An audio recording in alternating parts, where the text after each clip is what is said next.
నమస్తే, welcome to Sakshi. This is Durga. అమరావతిలో కేవలం గవర్నమెంట్ కాంప్లెక్స్ డిజైన్లకే 401 కోట్లు ఖర్చు చేశారంటే నమ్ముతారా? అవును, ప్రభుత్వ అంచనాల ప్రకారం అమరావతి గవర్నమెంట్ కాంప్లెక్స్ కోసం డిజైన్లకే 100 కోట్లు ఖర్చయ్యాయి. మొత్తం భవనాల ఖర్చు 2316 కోట్లు. ఇంకా ఆశ్చర్యకరమైన విషయం ఏంటి అంటే ప్రతి చదరపు అడుగుకు 12,779 రూపాయలు ఖర్చు అవుతుంది అంటున్నారు.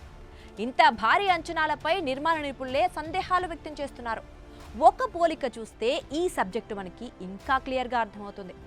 గత వైఎస్ఆర్సీపీ ప్రభుత్వంలో ఋషికొండలో ప్రభుత్వ భవనాలకైన మొత్తం ప్రాజెక్టు ఖర్చు 400 నుంచి 450 కోట్లు.